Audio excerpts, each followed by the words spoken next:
All right, guys, let's get started. So today we're going to talk about privilege separation. So we're done with buffer overflows at some level, but they'll keep coming back as being a problem that we want to deal with. So we'll not talk about the details of how to exploit them. Now we'll switch more into mitigation, if you will, or prevention techniques of how do you design a system where buffer overflows aren't such a huge problem for you, perhaps, as well as other security vulnerabilities. So for today, we're going to talk about privilege separation as a general purpose technique for how to build a more secure system. And the particular paper we assigned for today is this web server called OKWS. It's not necessarily the biggest example of privilege separation out there, but it's a reasonably well-described system that we can actually read and really understand how all the pieces work. And you should really think of it more as a case study of how to do privilege separation right. And not necessarily you should go and download OKWS to run your website right now. So before we dive into the details of OKWS and Unix permissions, etc., let's just see what is privilege separation. Why is it such a good idea? And in last week's lectures, James showed you that if you write a program in C, then it's almost inevitable you'll have something bad go wrong in that program. And the problem at some level is that if you have a large application and there's any kind of vulnerability in this application, then adversaries that can connect and send requests to this application might be able to trick it into doing bad things. And the application is presumably privileged, meaning that there's probably lots of data sitting behind the application that it can access, and maybe delete files like you guys are doing in Lab 1 now, read sensitive data, install backdoors, etc. And the problem is that any vulnerability in this large application can allow it to modify any of the state, or basically exercise all of the privileges this application has, and it probably has lots of privileges unless you're careful about it. And what privilege separation tries to do, and what we'll look at in this lecture, is to take the application and chop it up into different pieces and make sure that each piece has only the necessary privileges to do its job correctly. So you could imagine maybe if all the privileges you care about are access to data in the back end, then all of this data, maybe you can sort of slice it up in some way, give this piece access to this piece of data, this piece access to this piece of data, and so on. So then if you find a bug here, then, well, maybe this data is kind of compromised. But hopefully, whatever slicing you've done is going to enforce the separation so that a vulnerability here doesn't allow the attacker to go and access these other pieces of data, or more generally, other privileges that the application has access to. So this is the big idea behind privilege separation. And it's hugely powerful. It actually doesn't really rely on buffer overflows or other kinds of vulnerabilities being present. It's just a general architecture for making sure that vulnerabilities in one place don't affect as much as possible your system. So this turns out to be used pretty widely. So virtual machines often are used for enforcing isolation between components. Maybe you'll take your large system and break it up on a bunch of VMs for isolation. But you could also use Unix to actually perform this isolation, this slicing. And as we'll talk about in a second, Unix does provide you quite a number of mechanisms that OKWS does actually use to achieve privilege separation. And then many applications actually use privilege separation in practice. You guys are probably using SSH quite often. That uses privilege separation in many of its components to make sure its keys are not leaked and the server doesn't get compromised, or the effect of a server compromise is reduced. And perhaps more relevantly to you guys, Chrome, the web browser, actually does privilege separation quite extensively as well, so that if there's a bug in Chrome's implementation, the adversary doesn't get full control of your computer, which is a great property to have. All right, so this is just a very quick summary of what privilege separation is about and why maybe OKWS is an interesting case study. I guess you can add it to this list, but it's more of an illustrative, example rather than an important piece of software in its own right. Make sense? Any questions before we dive in? All right. So I guess OKWS, as I mentioned, it's going to use Unix permissions and sort of Unix mechanisms to achieve the separation between its different components. So as a result, it's going to be important for us to understand how Unix protection mechanisms work. And Unix isn't in some way crucial to OKWS at some level to privilege separation. But for any isolation mechanism you're going to use, whether it's Unix, UIDs, other mechanisms, or virtual machines, or containers, or any other technology, it's really important to understand the details of how the isolation mechanism works, because there's a lot of tricky cases to get right, because you're dealing with some attacker that can exploit any corner case. So as a result, we'll look at Unix in a fair amount of detail just to see what it's like. How should you approach thinking about a particular security mechanism? All right, so let's look at Unix, right? So Unix historically, well, it's not necessarily the best example of how to build a security mechanism, because its security mechanism came about from a fairly utilitarian need of needing to separate different users on a single Unix system from one another. So they weren't thinking of it as a general purpose mechanisms that applications like OKWS are going to use to implement privilege separation. They're just thinking, we have a bunch of users that are using the same computer, we need to keep them from each other. So it's not necessarily a general purpose mechanism, but still one that is fairly prevalent and as a result widely used. Chrome tries to use many of these Unix mechanisms. So what does Unix have, right? So in general, when you're thinking of a protection mechanism, you should be thinking, well, what are the principles? Meaning, what are the sort of entities that have privileges or rights? And in Unix, these principles are typically invoked or sort of held by a process. So I guess the subject, if you will, in Unix is a process. So every operation or request that we can think about in terms of security, whether something should be allowed or not, is probably going to be an operation that a process invokes by making a system call. And the principle is sort of how we describe what privileges that process has. And conversely, there is also what we can think about as objects. And these are the things that a process might act on, that try to modify, read, observe in some way.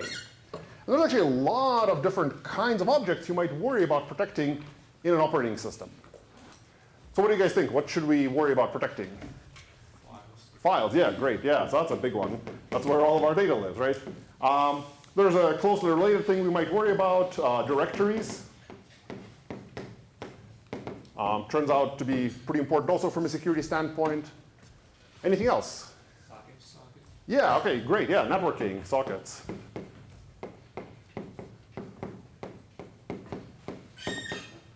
Anything else going on in an OS? Yeah. Other processes.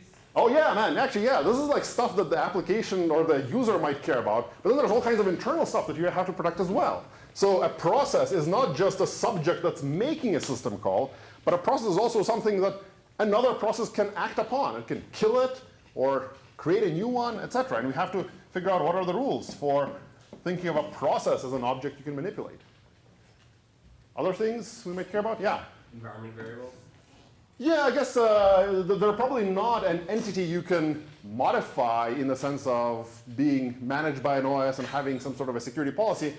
I guess I sort of think of environment variables as just being some state a process maintains in memory. But I guess more generally, we do care about, maybe part of a process is all the stuff in memory. So there's going to be environment variables there, there's the stack, there's arguments. And this also turns out to be quite important. Presumably lots of sensitive data lives in a process's memory. Other things? Yeah? File descriptors in general. Oh yeah, there's like another sort of internal detail that matters a lot. So files are the stuff we might care about on disk. But then there's this operational thing, a file descriptor, that OKWS makes quite extensive use of. And we'll see what file descriptors are in a little bit. Any other stuff you guys want to protect in an operating system? Yeah? Hardware. Hardware? Yeah, I guess in many ways, hardware is, so sort of hardware is, in some ways, not really an abstraction that the OS provides to you. I guess you run a process, so you might want to make sure the CPU doesn't get, stuck. Yeah, oh, yeah, okay, yeah. So like extra devices. Yeah, you're right. So especially on a desktop machine, there's lots of extra stuff. Yeah, so like your USB drive you plug in, your webcam, probably your display itself is something you want to protect. Like an application shouldn't draw all over your screen anywhere. So yeah, so actually, I guess this is really on a server-side view of things where there's just a server somewhere in a closet. But yeah, on your phone, like your microphone probably is a hugely important object that you want to protect. Yeah. Actually, yeah, I'll sort of leave it off this list because we're going to talk much more about server applications for now, but you're absolutely right. All right. So I think actually for OKWS, this is probably a more or less exhaustive list of things we might care about protecting, or at least that OKWS uses. So let's talk about how does the OS kernel decide when a process can do something to any of these objects? So the high-level bit, I guess, is we mostly think of a process as having the privileges represented by this principal. And the principal in a Unix system is this slightly complicated thing. There's something called a user ID, which is just a 32-bit integer. And there's also a group ID, which is also a 32-bit integer. And there's not really a great reason why they're different. Would have been nice if they were just a uniform set of 32-bit integer principal numbers. But unfortunately, Unix sort of splits them into two categories. There's user ID integers, and then there's group ID integers.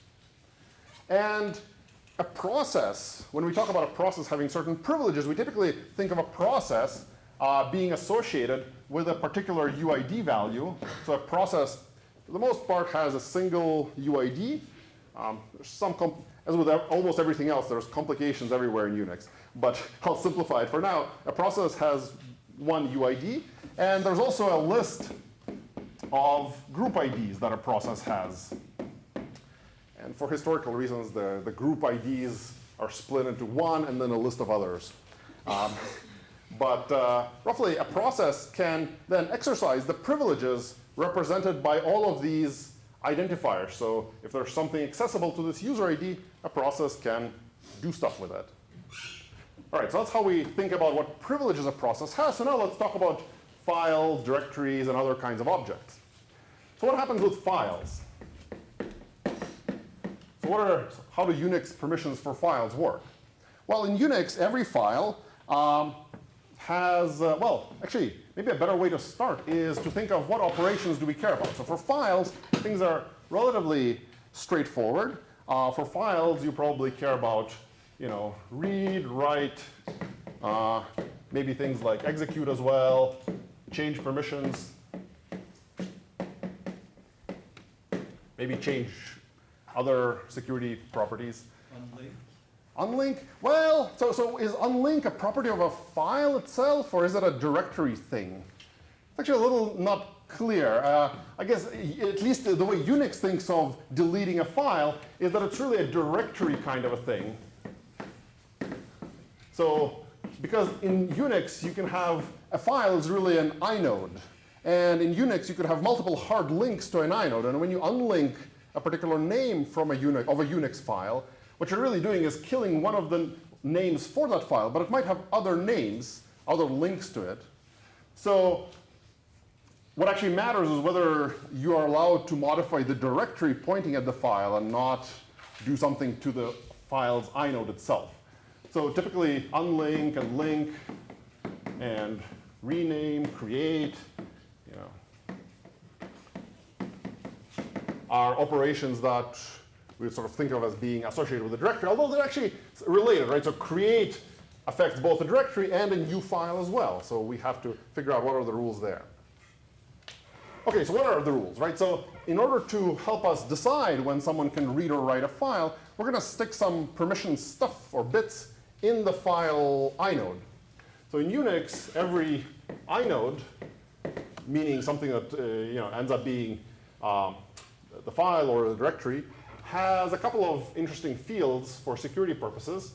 There's a user ID and a group ID that we say owns the file or owns the directory. So you might have, all the files in your home directory are probably owned by your UID on your Unix system.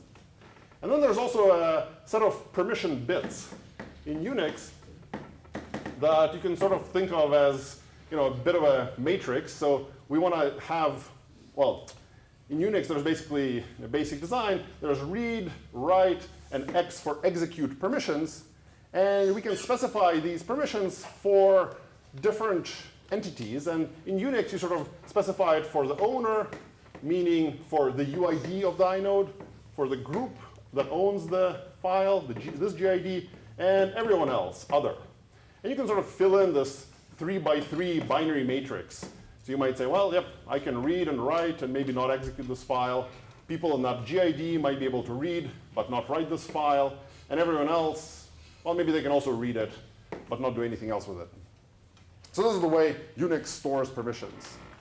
And there's some Baroque way of encoding these things that you'll see often that's probably worth mentioning. So in Unix, you sort of encode this matrix as an octal number. So you treat each row here as a base 8 number. So R is bit 4, W is bit 2, X is bit 1. So this ends up being 6, 4, 4. So you sort of say that, you'll often see this notation, even in this paper, that you'll say, well, this file has permission 644, meaning the owner can read and write this file, the group owner can read it, and everyone else can also read it. Does this make sense? OK, so how should we think about, so this tells us when you can read, write, and execute a file. What about changing permissions on a file? This is not entirely a fair question, but what do you guys think? How should we decide when someone should be able to change these permissions? Because that's also something you could do, or try to do at least. I guess yeah. If they have read, write, and execute permissions, they should do it. Maybe, yeah. It depends, right? So on the other hand, you might create a world writable file that I just want to share with anyone, that you can read and write and modify my file. But then this also means that you'll all of a sudden be able to change permissions. So you'll be able to take my file and make it not world writable or take it over. That seems not necessarily great. So in Unix, what the designers chose is that, well, if you own the file, meaning if you have the same UID as the file, then you can change permissions. Otherwise, you cannot. So even if you're in the GID here and that group has all the permissions on the file, you still cannot really change the permissions on that file. You can just read, write, execute, whatever it is, that's all. Make sense? And then directories actually in Unix follow a pretty similar story. So the only different, so unlinking and linking entries in a directory means having write permission on that directory. And if you want to rename a file, then you probably need to have write permissions on both the directory you're moving it from and the directory you're moving it to. So it's a fairly natural plan. There are some corner cases with hard links, as it turns out. Lecture notes has some details. But more or less, that's how it works. And there's actually another interesting operation on directories that you might care about, which is lookup. So you might want to just look up a file in a directory. And Unix sort of encodes execute permissions as implementing lookup for directories. So what it means to have execute permissions on a directory is just being able to look up a certain name there. Might be that you'll have actually execute permission on a directory so you can look up a name, but you don't have read permission, so you can't list the contents of a directory. So it turns out to be useful in some situations if you really want to restrict what someone could do with that, with those files, or sort of hide the files from a user. So I guess let's just work through an example. So what happens on Unix if I call open/etc/password? So what checks is the kernel going to perform on my behalf when I issue the system call? Yeah?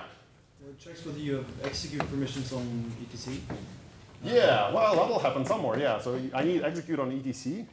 And then execute on slash. Oh, yeah. So actually, I need to look up what does /etc even point to. So if I don't have lookup permissions on root, then that's not going to work. And then you need read on password. Yeah, so actually, yeah. So read on /etc/password. That's right. OK. Make sense, roughly? So here's a small puzzle. Suppose that MIT sets up a group for all the people associated with 6858, and then another group in the Unix sense of GIDs for all the TAs at MIT. but they don't have a group for 6858 TAs for some silly reason. Could I create a file that's only accessible to 6858 TAs if I have a 6858 group or some GID and a TA's GID? So there's only one GID that I can stick in a file. Any guesses? Well, you couldn't anyways, because in 858 you might have TAs that are not 858 TAs. That's true, yeah. So suppose I want to, well, you're right, yeah. So there's like students in 858 that are TAs of other classes. So that's, yeah, maybe not great. But still, let's try to do intersection somehow, yeah. Maybe you can do a file directory structure that's accessible by TAs. Yeah, so you can actually play tricks with this mechanism. It's not perfect, but you can sort of use it to encode more interesting things. So you can actually do something like, create /foo/bar/ some grades file.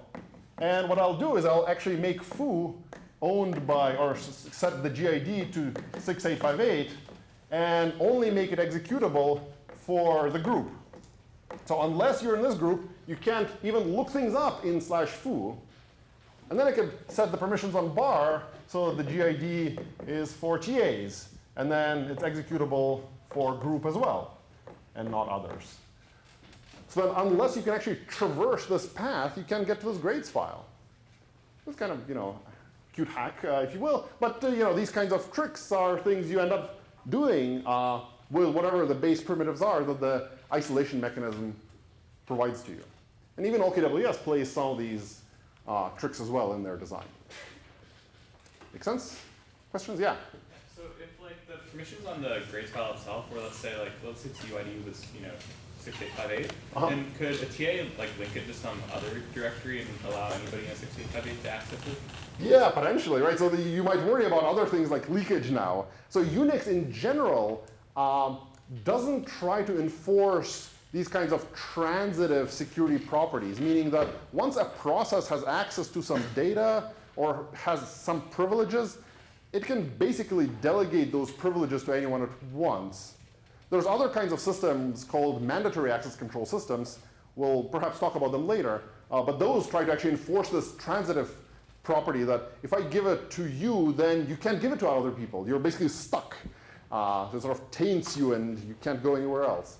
In Unix, this is generally not the case. And hardly, a TA probably could not hard link this file because of another silly rule that Unix enforces for hard links, which is that only the owner of a file could hard link it somewhere else. And this is because partly because of the way Unix does quotas. Because in Unix, quotas are by who owns the file. So if you create some giant file, I can hard link a copy of it in my directory. Then you maybe delete the file, but I still have it, and the file system thinks, yep, that's the owner, but you can't even delete it because I have the reference to it. So that would be a bit of an unfortunate combination of Unix mechanisms there. But yeah, in general, you should worry about such things like transitivity. Like could someone, or maybe a better problem is, maybe someone was a TA and then we remove him. But maybe they can still sort of stash away a reference somewhere. So this is maybe not a perfect solution for this problem for many reasons, including the fact that there's non-858 TAs taking 858. All right, other questions? Okay, so that's, I guess, files and directories in Unix, so how sort of security works for them. A closely related thing in Unix are file descriptors.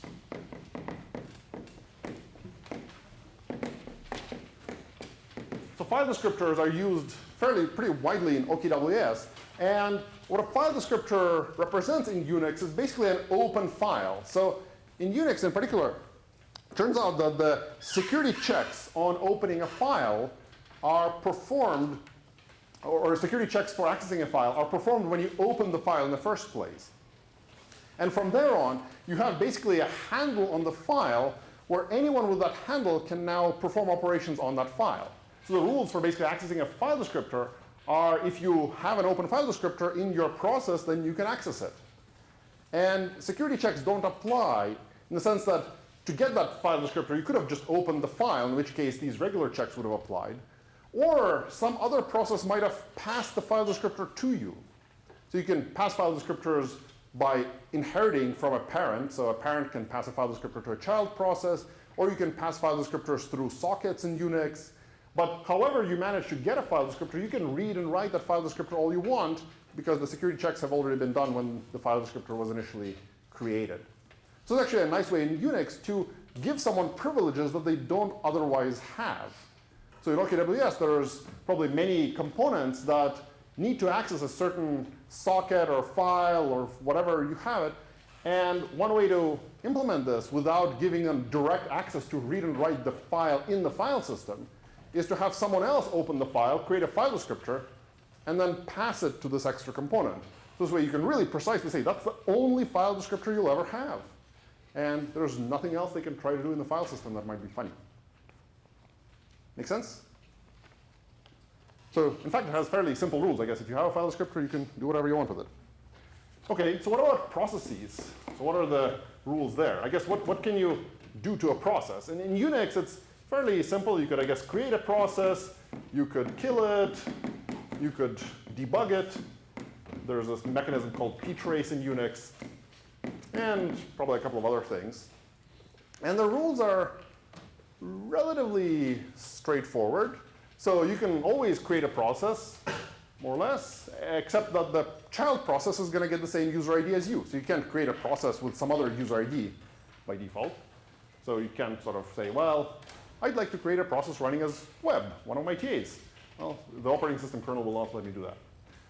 If you want to kill a process, you basically have to have the same user ID as that process as well. So it's kind of nice, right? All the things with a single user ID are isolated from things with other user IDs. And more or less the same rule applies to ptrace as well. Sort of process with the same UID can debug process with the same other, with the same UID. As with everything, it turns out race conditions show up often and can cause problems. There have been actually some interesting bugs in the ptrace mechanism in Linux where if you debug a process and then it switches and gets more privileges, then maybe you can somehow trick the kernel into letting you retain this debug privilege on this process even after it becomes more privileged. And you can monkey with its memory and take it over.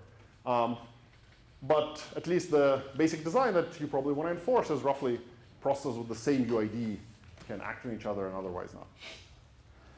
OK, and I guess, OK, so what else did we have on this list? Processes, memory sort of goes along with the process. So unless you're in that process, you can't access a process memory. Virtual memory nicely enforces this isolation for us, except this debug mechanism lets you poke in another process's memory if you happen to have the same user ID.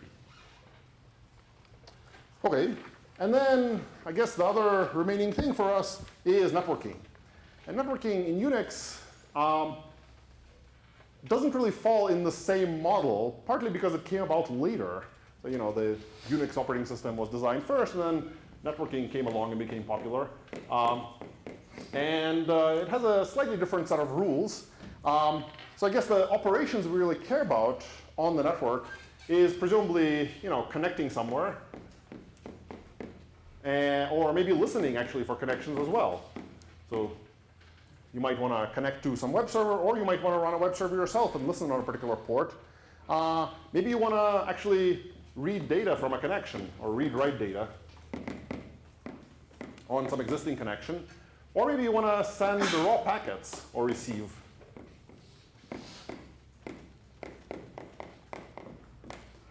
So in Unix, the network stuff basically has no relation to user IDs to a first approximation.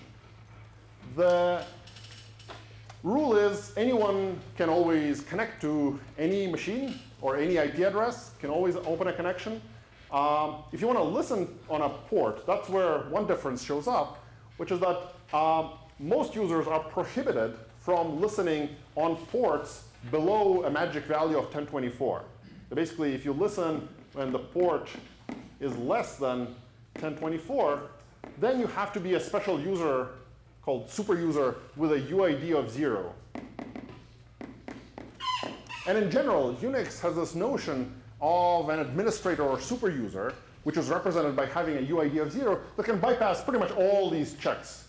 So if you're running as root, then none of this applies. You can read, write files, you can change permissions on anyone's files, and the operating system will let you do that because it thinks you should have all the privileges.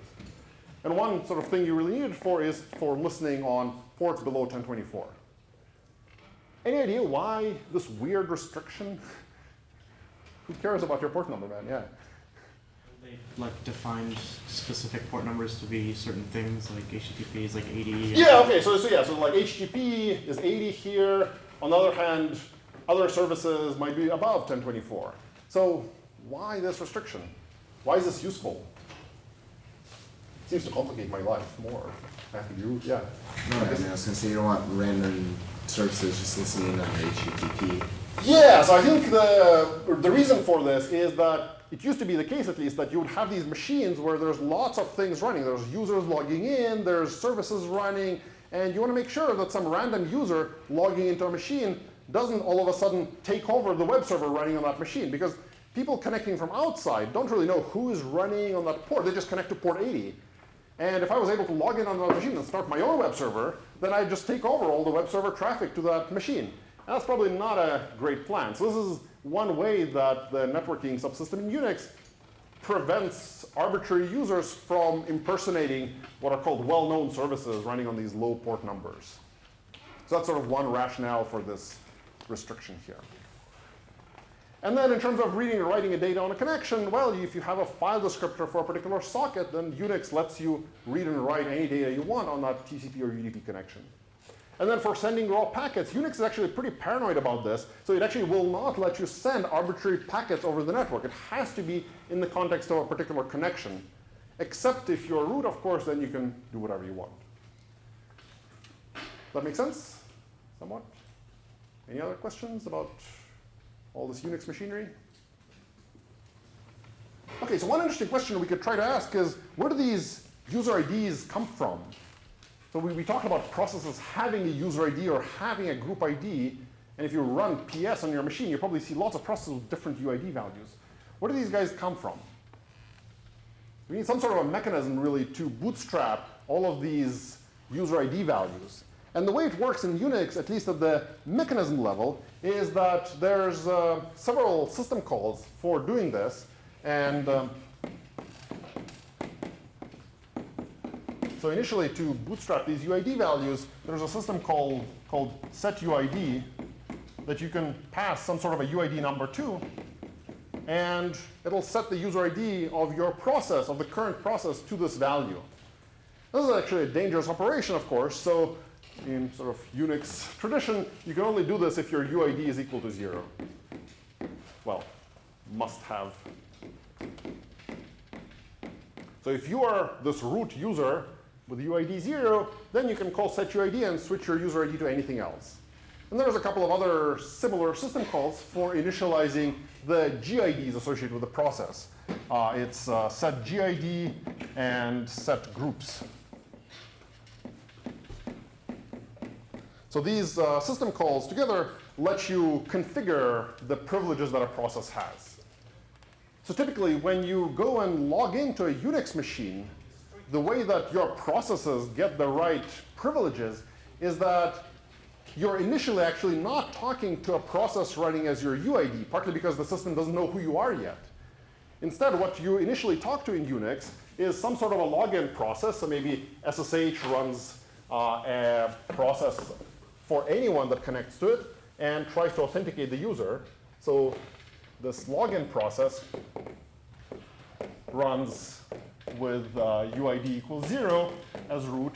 And then when you supply username and password, it's actually going to check it against its own database of accounts. And typically in Unix, this gets stored in two files, /etc/password, which for historical reasons no longer stores the password. And there's another file, /etc/shadow, which does store the password. But in etc/password, there's actually a table mapping every username in the system to these integer values. So your username gets mapped to a particular integer number in this etc/password file. And then login will check whether your password is correct according to this file. And if it is, it'll find your integer UID and then call setUID on your UID value and then execute your shell, whatever, bin sh. And now you can actually interact with the shell, but it's running as your UID, so you cannot do any arbitrary damage to this machine. Question? Is it possible to start a new process with UID 0 if you have some non-zero UID? For example, if you want like sudo. Yeah, so this sort of lets you go down, if you will. So your root, you can restrict yourself down to a different UID, but the rule we said so far is you can only create a process with the same UID as yourself. But of course, you want to elevate your privileges for various reasons. You want to, I don't know, install a package now, and you need root privileges. So Unix has basically two ways you could think about doing this. One way, we already mentioned this file descriptor passing thing. So if you really want to elevate your privileges, maybe you can talk to some helper. And the helper is running as root. You can ask, hey, can you open this file for me? And maybe you define some new interface, and that helper opens the file and gives you back the file descriptors through FD passing. So that's one way you could elevate your privileges, but it's kind of awkward because what you really want in some cases is a process running with more privileges. So in order to do this, Unix has this sort of clever, sort of problematic mechanism called setuid binaries.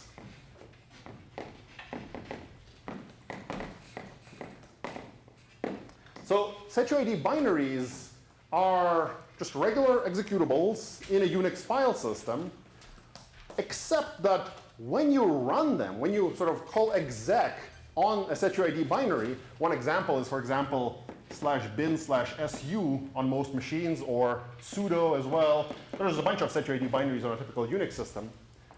The difference is that when you execute one of these binaries, it actually switches the user ID of the process to the owner of this binary. It's a little bit of a weird mechanism when you first see it.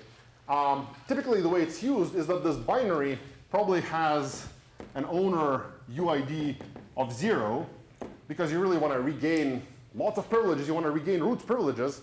So you can run this su command, and the kernel, when you exec this binary, will switch the UID of the process to 0. So this program will now do some privileged stuff. Does that make sense? You have UID 0 and you change the UID of all of the set UID binaries to something non-zero, and then you restart. Is that a debroken your machine? Well, so many processes will not be able to regain privileges later, so you might be kind of stuck. Well, it'll still boot probably, but maybe some things will not work. So you can actually, this mechanism is not tied to UID 0. So in fact, I, as a user on a Unix system, can create any binary. I can build some program, compile it, and I can set this setuid bit on that program itself. It's owned by me, the user, my user ID. And what this means is anyone executing my program will run that code with my user ID. Is that problematic? Should I do this? Yeah.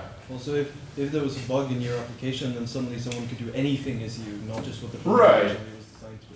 But yeah, so that's right. So if my application is buggy, then, or if it allows you to run anything you want, it's like, well, I could copy the system shell and make it setuid to me, then anyone can run a shell under my account. That would probably not be a best plan of action. But at a system mechanism level, this is not necessarily problematic, because the only person that can set the setuid bit on a binary is the owner of the file. And the owner of the file has that UID privilege, so I can basically give away my account to other people if I want, but someone else cannot create a setuid binary with my user ID. That make sense? And the setuid bit is sort of stored alongside with these permission bits. So somewhere there's also a setuid bit in every inode that says whether this executable or this program should be switched to the owner's UID on execution. That makes sense? As a sort of privilege escalation mechanism. It turns out that this is a very tricky mechanism to use correctly. So the kernel implements it correctly. That's actually a fairly easy thing to do. There's just one check. If this bit is set, switch to UID. Easy enough. But using it safely turns out to be very tricky, because, as was just pointed out, if this program has bugs in it or does something unexpected, then you might be able to do arbitrary things with UID 0 or whatever the other UID is. And it turns out in Unix, the way you execute a program, you inherit a lot of stuff from your parent process. So for example, you can pass environment variables to these setuid binaries. And it used to be the case that, well, in Unix, you can specify what shared libraries should be used for a process by setting an environment variable.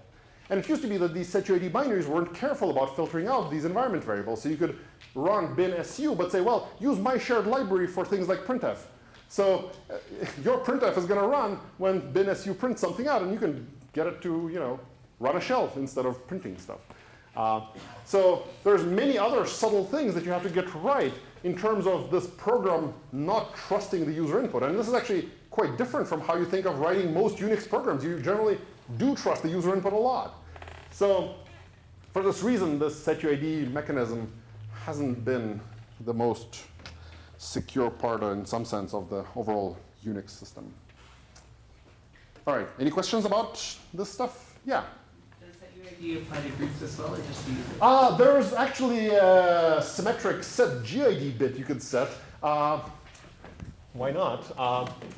And you could, well, the same thing happens, right? If the file has a particular GID and that set GID bit is set, when you run the program, you get that group.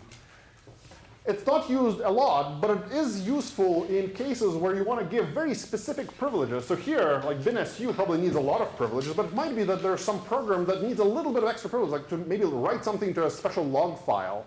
So then you probably want to give it some group and make the log file writable by that group. So even if the program is buggy, which is likely the case, then, well, you lose that group's sort of privileges, but not much else.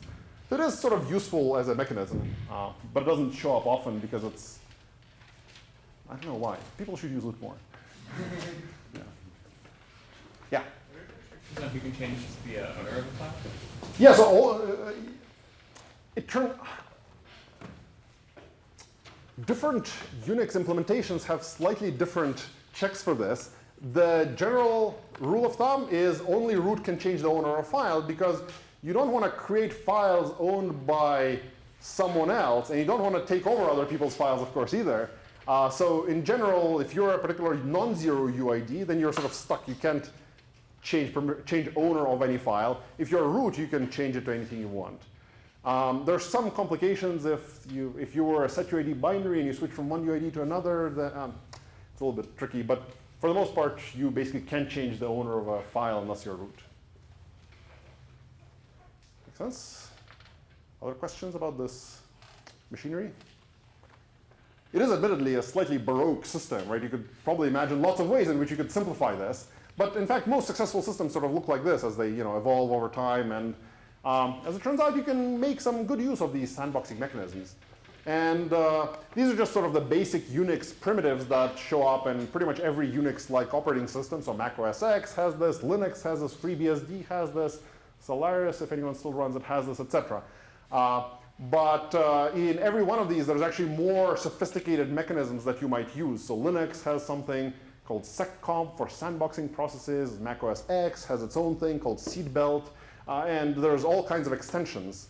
We'll look at one extension actually next week just to see. But this is just to get you familiar with the basics that every Unix system has. All right. So one sort of last bit of machinery we want to look at before diving into OKWS is how do you deal with setuid binaries? How do you protect yourself from these sort of security holes, if you will?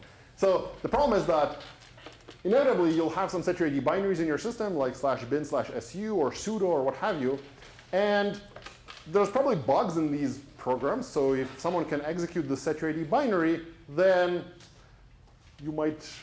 that process might get root access. So you don't want to do that, or don't want to allow that. The way Unix sort of or the mechanism in Unix that's often used to prevent a potentially malicious process from exploiting setuid binaries is to use the file system namespace to modify it using the chroot system call. And OKWS uses this pretty extensively. So in Unix, what you can do is you can call chroot on a particular directory. So maybe you can chroot/foo. And there's actually two explanations I want to give of what chroot does. The first one is just intuitive. Like what it does is it means that after you run chroot, the root directory or slash basically is equal to what /foo used to be before you called chroot. So it kind of restricts your namespace down to /foo, so it looks like that's all the stuff you have. So if you had a file that used to be called /foo/x, after calling chroot, you can get at that file by just opening /x. So just restrict your namespace down to a subdirectory. So this is the intuitive version. Of course, in security, what matters is not the intuitive version, but what is the kernel exactly doing with this system call. And what the kernel does is basically two things. So when you call chroot to a particular directory, it does two things. One, it changes what / means. So whenever you start a path name with /, the kernel will now plug in whatever the file you gave to chroot. It's roughly, the /foo file from before you called chroot. The other thing that the kernel does is it tries to prevent you from escaping out of your / by doing ... Because you could imagine in Unix, I could ask for, give me / etc password. So if I just prepended /foo, then this would not be good, because I can then just sort of walk out of /foo and go get etc password. So the other thing that the Unix kernel does when you call chroot is that for that particular process, it changes how it evaluates ... in this directory. So it basically changes ... in /foo to point to itself. So it doesn't let you do this kind of escaping. And this change only applies to this process and not everyone else. Does that roughly make sense? So do you guys have any ideas about how you could escape a chroot environment because of the way it's implemented? Yeah. So if you're root, you can make a directory and then root into that directory and then go back to your original directory and now you're okay. Yeah, so the interesting thing is that the kernel only keeps track of one chroot directory. And I'll explain sort of what the answer this guy gave in a second. So what you could do is maybe you are chrooted into /foo. So that's, you're sort of stuck. You want to get an etc password, but how do you do it? Well, what you could do is you can actually open, the root directory now. So that'll give you a file descriptor for effectively what is /foo. Then you could call chroot again. So maybe you can chroot into /bar. So now the kernel changes its plan. Root is no longer /foo, but it's /foo/bar. And this ... redirection only applies to /foo/bar/... But note that you still have this file descriptor for /foo. So now what you could do is you could change directories into that file descriptor, fchdir of this fd from this open call. And now you can chdir ... And at this point, you were in /foo, you go to ... from foo. It's no longer looped back to /foo itself because you now have a different root. And now you can escape. So this is perhaps a good illustration for why the exact mechanism matters a lot. It's not sort of the intuitive explanation that matters. And partly as a result, in Unix, only the root user can invoke chroot. Because otherwise, chroot would be fairly pointless in some ways. So in Unix, you basically have to have UID 0 in order to chroot a process. It's a little bit of a disappointment in some ways, because if you wanted to build a really privilege separated system where everyone had just the minimum set of privileges necessary, you would probably need to use chroot, you'd need to create new user IDs, etc. But in order to do that in Unix, you have to have a process running as root, which has lots of privileges. So it's a little bit of an unfortunate trade-off, but it's probably one you could make some reasonable design decisions around. Question?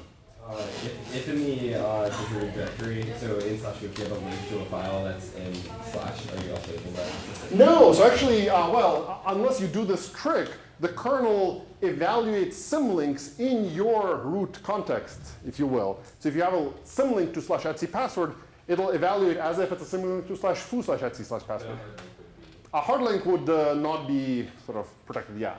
So one way to set up a chroot environment without creating lots of copies of files is to, in fact, create a directory and hard link all these things back.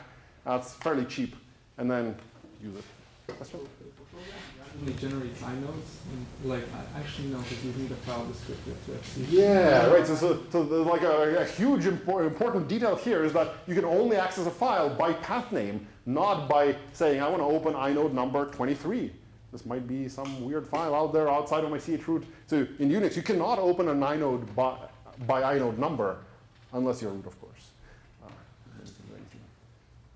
Other questions? All right, so I think we have sort of enough machinery now to see what did these OKWS guys do. And probably a useful, quick introduction is by contrast to what everyone else does. So what is it that everyone else is doing that the OKWS guys are afraid of? So the alternative design that pretty much every web server follows is like the unprivileged separated picture above there. So you might have web browsers out there on the internet. These guys are going to connect to your server. And inside of your server, you're basically going to have basically one process, HTTPD, well, Apache, let's say. And this is one process running as a single user ID called www in etc password. It takes all your connections, does everything with your process, including doing SSL processing maybe, including running application code in PHP, etc. All part of the same process. And if need be, this process will typically connect back to some database server, maybe MySQL. It could be running on the same machine, could be running elsewhere. And this MySQL process actually writes data to disk. But to connect to this MySQL, you probably have to provide a username and a password. But typically, the way applications are written, or at least not very security conscious applications are written, is that there's a single account on the MySQL server that the application knows the username and password for. So you just connect and you have access to all of your data.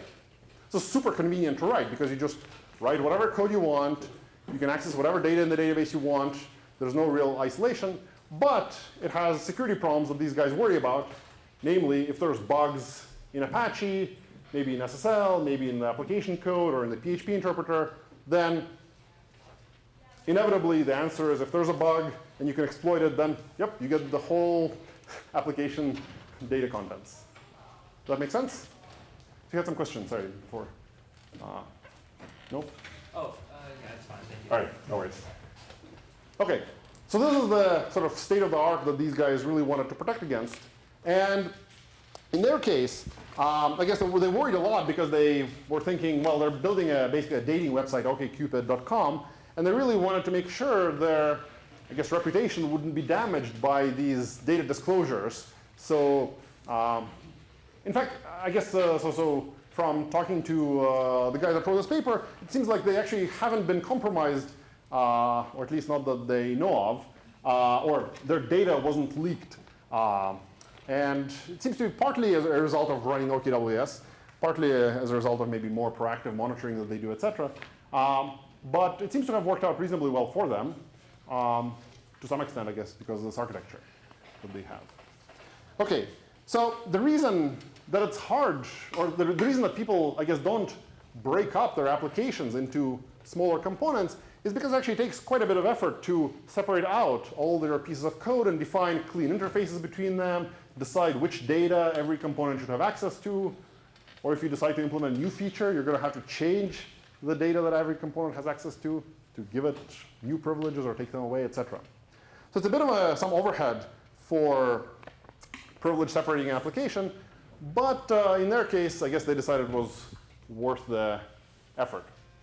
So let's try to understand how their web server design works.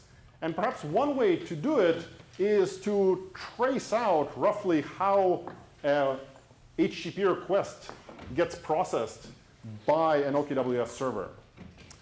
So similarly to that picture, there's probably a web browser out there somewhere that wants to go to okcupid.com. And in their design, they sort of imagine they're going to have a bunch of machines, but we'll just look at probably just one front-end machine that's going to be running OKWS here, and then another machine behind the scenes that's going to be storing the database somewhere.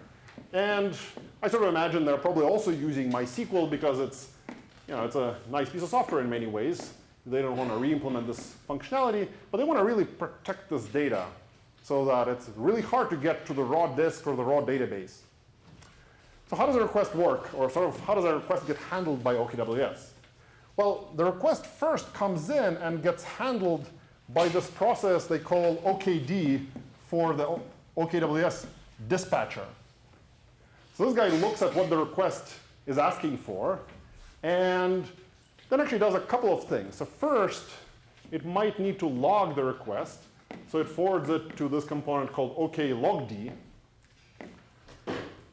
Then it might need to generate some templates, maybe before the request came in even. And this is handled by another component called pubd. And finally, there's a particular service that this request is being sent to. So OKD has a table of a bunch of services it supports. This request is presumably going to one of them. And as a result, OKD will forward this request to a particular service process. And the job of the service process is to actually do something with this request, like subscribe the guy to a newsletter, or to match him to whoever else is using OkCupid, using the database, etc. And in order to do this, the service presumably might need to log some information about the request as well by talking to this OKLogD component. And at the end of the day, it's got to talk to this database. So the way these guys actually implement talking to the database is that, unlike the Apache picture where you just talk to the database and issue arbitrary SQL queries, these guys come up with this notion of a database proxy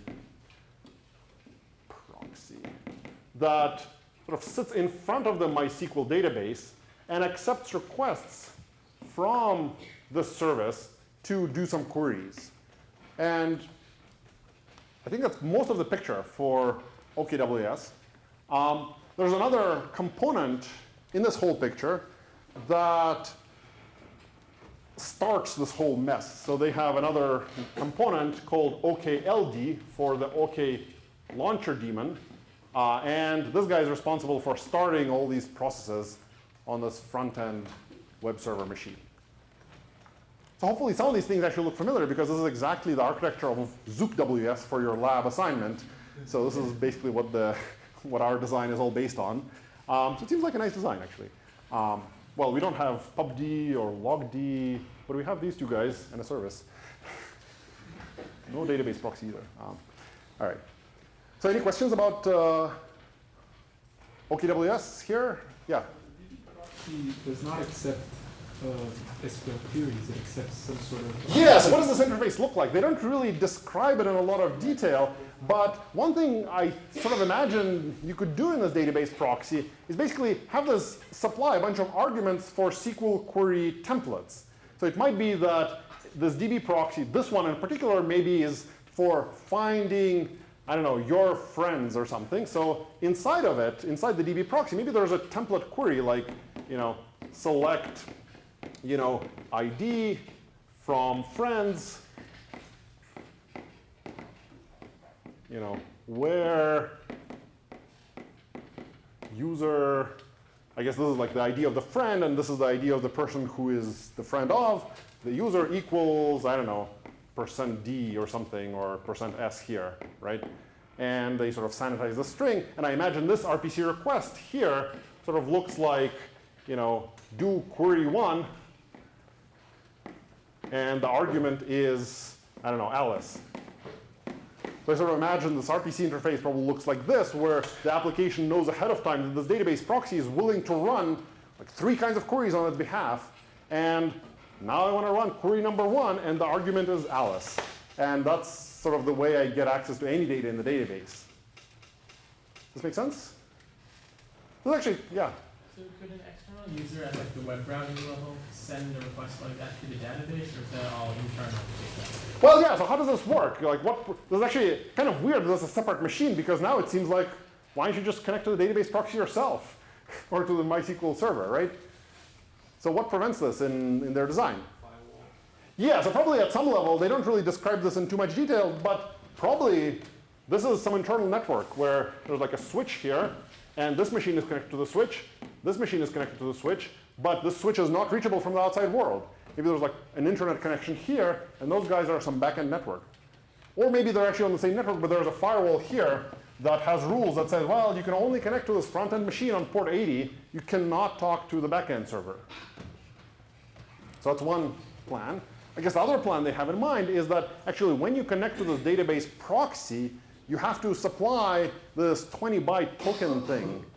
And unless you supply it, the DB proxy will reject your connection. So the rule is you open the TCP connection, you send your 20 bytes. If they're not the right 20 bytes, your connection gets closed.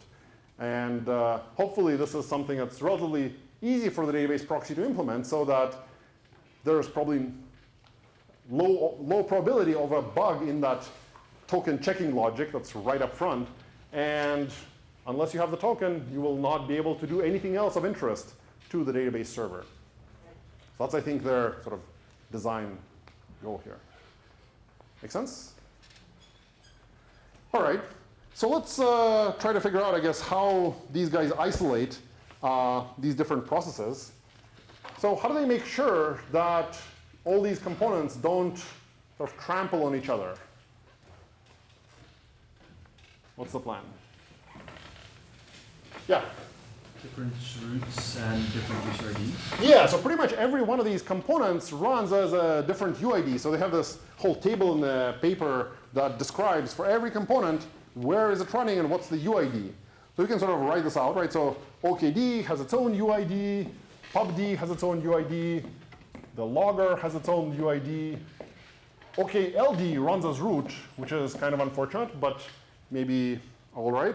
And then there's a whole bunch of dynamically assigned user IDs for every service. So they sort of imagine, you know, it might be 51, 001, etc. So this makes sure that every service cannot poke at the processes of other services.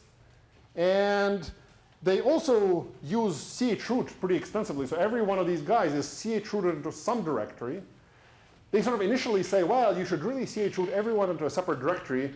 Then it actually, as it turns out in that table, turns out that OKD and all the services basically share a chroot directory, which is kind of weird.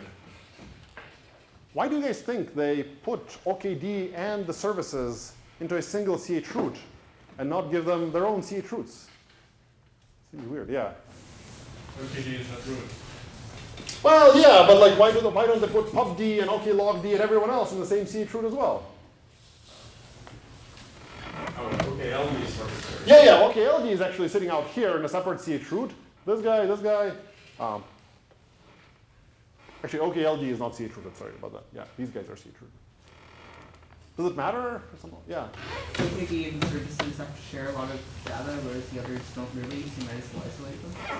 Maybe. Actually, I think what's going on is they have to share some data, but none of this data actually lives in the file system. They pass a lot of data through sockets from OKD to the services. But in fact, none of these guys store anything of interest at all in the file system. So as a result, there's pretty much nothing interesting in the chroot directory. So I imagine the OKWS guys just decided, well, there's probably some overhead to creating a chroot, like you have to create a copy of this directory. There's maybe some management overhead for every chroot. Whereas for this, there's no real files here, so maybe that's all right. I mean, there's not a clear sort of cut trade-off here, or not a clear-cut argument which way you should go, but certainly it prevents from any setuid binaries. The reason that these guys are probably in different chroots is because there's actually some interesting stuff there. There's maybe the templates here, maybe there's a log file here, so you don't want these guys accidentally reading the log file for some reason. But there's no real mutable state inside of the chroot shared by OKD and the services. Don't the services have like PHP files or, I don't know, ASPX files? Well, actually, at least the way they describe it in the paper, the service is a single C++ compiled binary. So there's actually no extra files. And there are templates, but those actually get passed in through this weird mechanism where PubD has the templates in its directory. It renders them, or sort of pre-computes them, sends them to OKD, and OKD gives the templates to all the services through RPC calls. So they sit in memory, but they're actually not directly accessible through the file system. It's a somewhat paranoid design here, yeah. Can't even read the templates. All right. So what's the point of having all these components split up. So I guess let's talk about maybe OKLogD. So why do they have a separate OKLogD? Yeah. Because if you had access to that, you could overwrite logs or truncate logs. Yeah, so they really want to make sure that if something goes wrong, the log at least is intact. So there's a separate log file that's only writable by this UID, and all the log messages are sent as RPCs to this log service. And even if everything else gets compromised, well, except for OKLD, then the log is still intact. I guess they talk about the process is appending noise to this log. So what is this about? Does this matter? Should we worry about this noise? Yeah. If somehow you accidentally find a way to read the log, then you can't see what everyone else has been doing. Maybe? No, I think this noise thing they were actually worried about is that, suppose you compromise a service, or you compromise, PubD or something, you all of a sudden might be able to write log messages to the log, and you can actually write whatever you want to the log at that point. So the only guarantee they sort of claim to provide is that, I guess, before the point of the compromise, all the log entries are intact, and afterwards, there's sort of legitimate log entries interspersed with whatever else the attacker wants to log. One actually cool thing about having OKLogD be a separate process instead of it just being an append-only file is that OKLogD can add some extra information to each log entry. Because you could imagine maybe the operating system supports an append-only file, but then you don't actually know who wrote anything to a file, when that was, etc. Whereas OKLogD, for every message, it can actually maybe timestamp it and say, actually, I know this came from this service, or this came from OKD. So you actually get extra information in that log file because it's a separate service here. Make sense? So what's the point of this OKLD guy? Why do we need this guy to be running as root? I guess a couple of reasons, yeah. Also, if you want no one else to run as root, then you need OKLD to delegate privileges. Yeah, so someone needs to set up this whole UID chroot thing, and you need root for this in Unix, so OKLD is it. So that's one reason. Anything else? You define ED. Oh yeah, this whole listening on a port business. You have to bind on port 80, so OKLD does that as well for us. Anything else? Yeah. You need to be able to open the log file for OKLogD. You don't want OKLogD to have access to open the file. You want to open it for it and then pass it a file description. Maybe, actually, yeah. I don't know. I forget this from the source code, whether they actually do this or not. You could imagine, absolutely. I think they write it in the paper as well. I see. So OKLD opens the log file and passes it in? Because otherwise, an attacker that compromised OKLogD would be able to erase the entire log. That's right, yeah. So maybe you open it in append-only mode and then pass it to OKLogD, and then you have yet more security guarantees for your log. Yeah, that's actually pretty cool. I missed that in the paper, but makes a lot of sense, yeah. Any other things OKLD is doing for us? I think that's basically it. Yeah, I think these are the main things that you can't do unless you're root, and OKLD is sort of the component that ends up having to do all these operations. So I guess we had this homework question about what happens if you leak this 20-byte database token thing. So what do you guys think? What's the damage? Should we leak these guys? Should we worry about it? Anyone else? Sure. No, the hacker can pretend to be that specific service. That's right, yeah. So you might be able to now connect and issue, of course, all these template queries. That actually seems fairly straightforward, I guess, yeah, from this picture. You probably need to compromise one of these components to be able to connect to the database server in the first place. So I guess if you have this token and you manage to compromise one of these pieces in the picture, then you could run all these queries as well, yeah. Make sense? Fairly straightforward stuff. Okay, so I guess let's look at, could you do better? Could you do better than this OKWS design? They sort of make this whole argument about, well, we might be able to do even better, like allocating a separate Unix UID per user in this design instead of per service. So here, every service, like newsletters or friend matching or account sign up, is a separate user ID.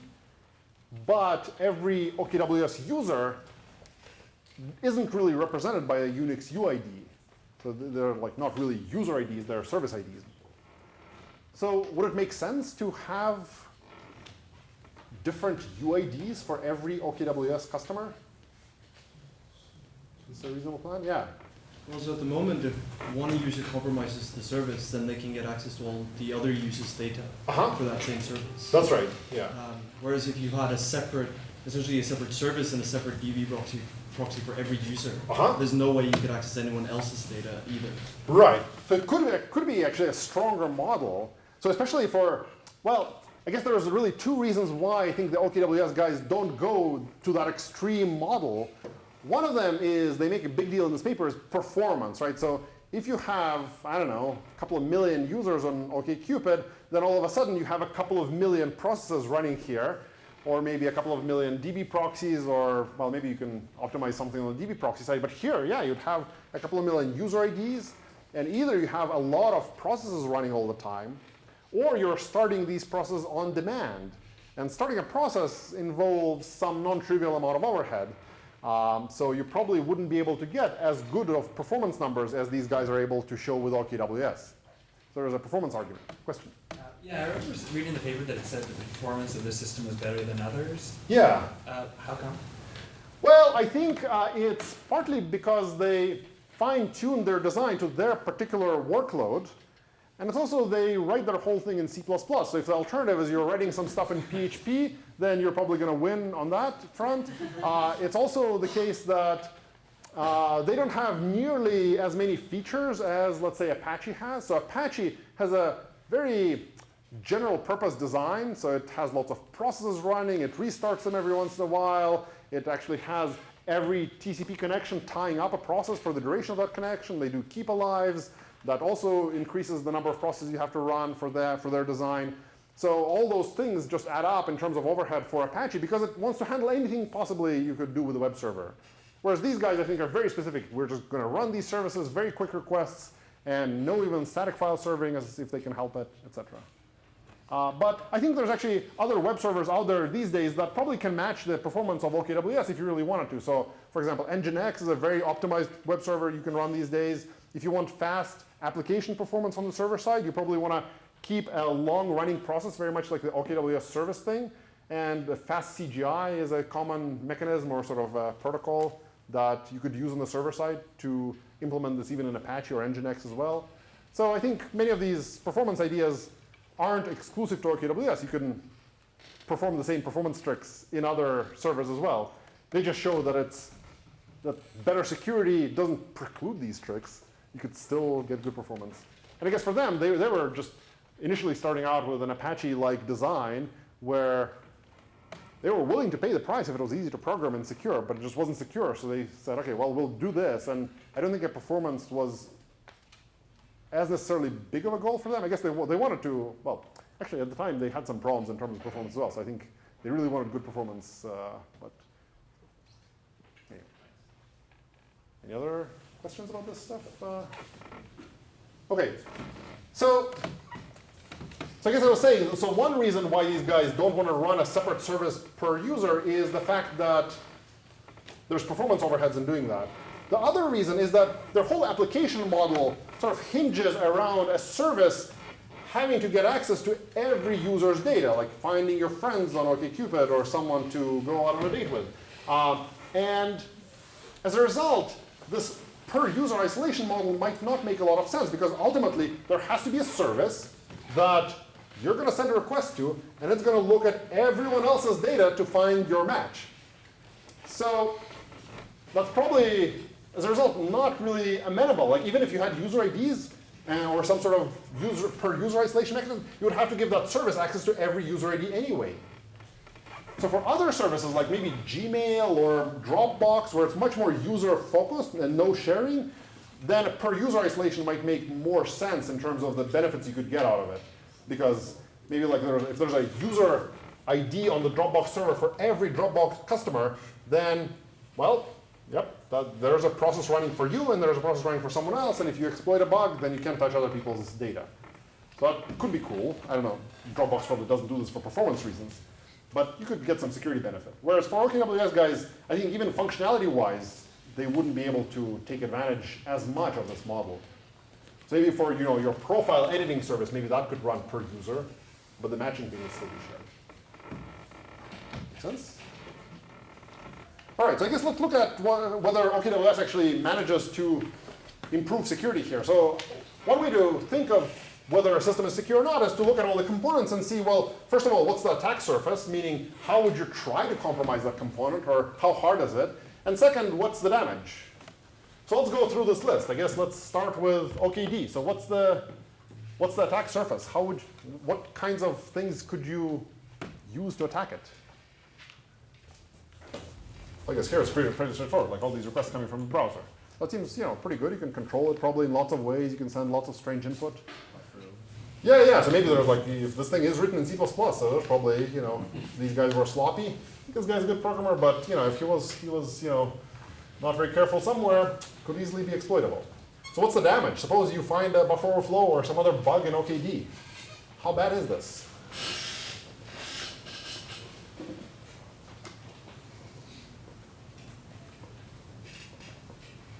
Yeah. You can call basically any service on that machine. That's true, yeah, okay, so you could call any service. Is that bad? Like, how should we think of this? You can call it whatever input you want. That's true, yeah, so you could have probably done that even without compromising, because you can send any HTTP request you want, which is basically what these service requests end up being. Maybe that's actually not so bad, yeah. You could route all the traffic for the OK themselves. Yeah, so that actually seems a little more damaging, right? Like you can all of a sudden take over the whole website and serve your page, and instead of sending requests to services, you could redirect all the people to Match.com or whoever else you want to. I don't know. I guess now they bought up OkCupid, but before, who knows? Okay. Anything else? Could you leak data in any way? Yeah. Well, it depends on like if you're using any authentication in OKD, instead of any SVC, you could potentially just do unauthorized requests back to the database. Right. In their case, I think this guy just parses and forwards the request on. Yeah. Couldn't you manage it with attackable? Oh yeah. You could like not even redirect requests. You could actually look for all the subsequent requests, which probably includes passwords of other users connecting to the site. And you could, save their passwords or modify the requests or see what they're doing or fetch things on their behalf. So that seems damaging potentially. That's probably the biggest leak if you compromise OKD is you can probably watch other requests and steal people's credential, passwords, steal their data as it flows by. Make sense? Yeah. Could you do some sort of denial of service with just sending a whole crap ton of queries? Yeah, so you can probably like chew up the CPU or send lots of requests to this, fill up, database with lots of data, but that you could probably do even by just sending lots of requests in the first place. So denial of service attacks are somewhat complicated, well, different, yeah. So the goal here is not to leak data Yeah. from different services. That's But right. if you have access to OKD, presumably you could read the responses that are being sent. to Yeah, the exactly. Yeah. So in fact, OKD is kind of has to be pretty trustworthy because it doesn't. The responses don't go directly back through OKD in the normal operation because you just pass off the FD and the service directly writes to the FD. But you could totally fake it and create your own FD here, and yeah, absolutely. So if you compromise this, you can basically watch all the traffic and steal people's passwords there. No, but the other way. And the response you as can well. see the output, which Oh, yeah, means yeah. that essentially you get access. That's to right, yeah. So you could, if OKD was compromised and I happen to log into the site, you could probably look at my responses, and you could probably even take my password and send other requests with my credentials and get data from there as well. Yeah. And then essentially reconstruct the entire. Yeah, exactly. Yeah, or at least for the users that were logged in at the time and things you could reconstruct. Right. So, yeah, but it is pretty damaging, right? Like, yeah. So this component is potentially a bit troublesome here. So what happens if we compromise, let's say, OK logd? How bad is that? Should we? Yeah. Exactly as bad as what they logs, or pretty bad. Yeah, so if there was like confidential data in the log entries, then that's probably not good. But otherwise, you can probably access the database directly. But yeah, you're right. PubD, I guess you might corrupt templates or something like this, send out different requests, responses, I mean, yeah. Sorry, just about the logd. Presumably, OK logd doesn't have access to read the log. It just needs. Yeah, good point. Well, it depends on how they do it, right? If they really have this append-only file, then it might be that you can't even read the log. Yeah, so. All you can do is append garbage. That's right. Yeah, so you could write a lot of garbage, right? But if they're using the OS to enforce append-only log and no reading, then you might be actually in good shape for the log contents. Yeah. Well, I mean, there's also a problem of you can not append. So when a valid log comes in, you can Right, so you could totally block real entries, fill it out with garbage. You could also watch new entries and at least compromise them. Because if you're relying on like a rate limit for like number of logins. That's right, yeah, you could probably do that, yeah. Okay, so what about the services, right? That's their, I think, main attack vector, because actually in most of these systems, what you really worry about is the one-off components, because even in Apache, the Apache code is probably pretty good. Like, millions of people are running it, everyone's looking for bugs in it. Probably there's actually not that many bugs in Apache itself, or, well, even in SSL, for all the hoopla we've heard recently about OpenSSL bugs, it's probably not as bad as the application code that you write for a particular site, because no one else has reviewed that code. You just wrote it, you haven't really tested it very thoroughly. That's probably where most of the bugs in a complex system actually lie. So the service code is probably the equivalent for OKWS. Like, these components are written by Max Krohn. He was careful to make sure there's no buffer overflows. This component is written by some web developer who wants to deploy the next feature as fast as possible. So this is the part where I think they really worry about bugs being sort of exploitable and potentially damaging. But hopefully the damage here is not too big, in the sense that you can only issue whatever queries you were allowed to do by the database proxy. Make sense? So what about OKLD, right? This is a bit of a sore thumb here. It's like running as root. How much should we worry about it, right? Of course, the damage is pretty big. If we compromise it, you get access to everything on the machine and all the database proxy tokens. How hard is it to compromise OKLD? Like, what signals, what could you poke it with?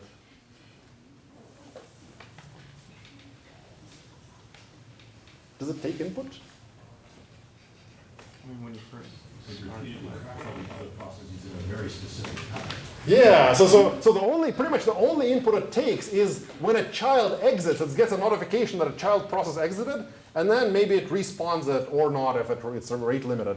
So if there's some sort of a race condition or a bug with handling exactly as you're suggesting, lots of exits at the same time, then maybe you can trigger something bad. But even then, it seems too hard to imagine injecting some sort of shell code through the exit pattern.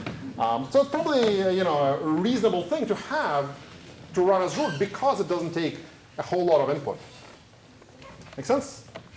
Other questions? So presumably a big concern would be if you manage to somehow exploit the DB proxy.